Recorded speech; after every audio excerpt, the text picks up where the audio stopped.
Now the next one is not internal to the book, it's external. And it was created with the help of iAd Producer. You'll notice that there's a poster frame. It's got one of those little typical play buttons.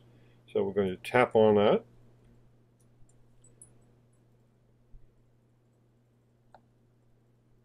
Takes a little bit longer to get started. But now it's playing from an external server.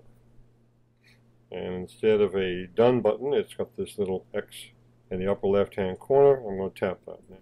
So how do we make one of these external video widgets? Keep the size of our iBook way down so that it's easy to download and won't take too much time to do that. See all the different parts of this. So that's our video. It's on an external server. And we want to bring this into our iBook by using an HTML widget. And we're going to use the iAd Producer application to create that widget. So our first step is to open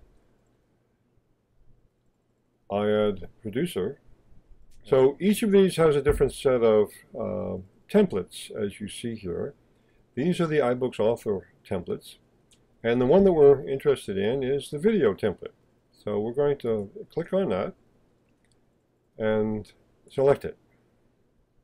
And this is how we begin. Well, the first thing we're going to do is to double-click on the video template.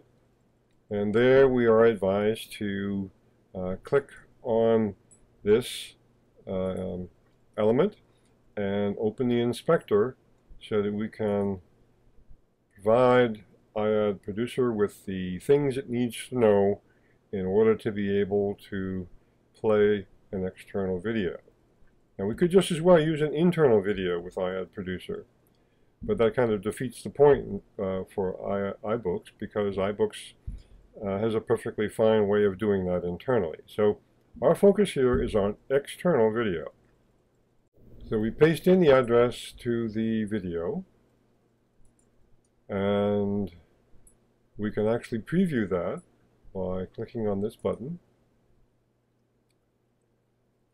And we shall see, there it is, playing nicely. So this is fine. This is exactly what we want to have happen. Now our next step is to fancy this up a little bit with a nice little poster movie. So we'll get out of the preview and get back to work. So there's our video. What we're going to need to do next is to add some assets to our project by clicking on this button right here.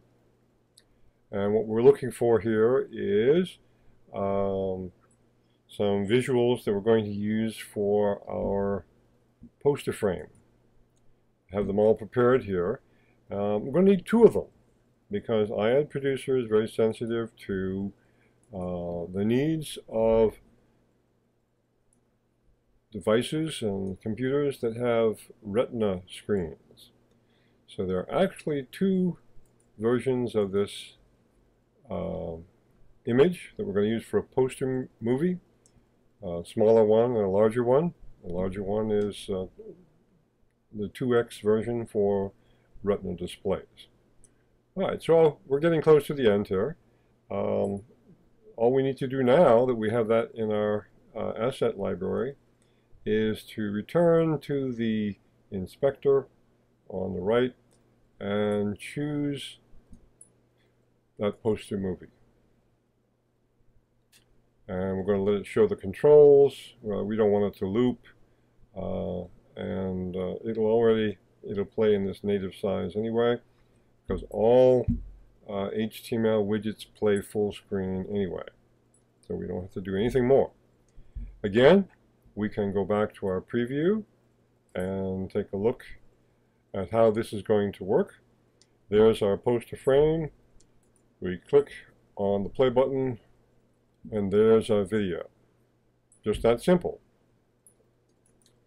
Getting down to the final step, what we do next is exit the preview, and we are going to export to disk.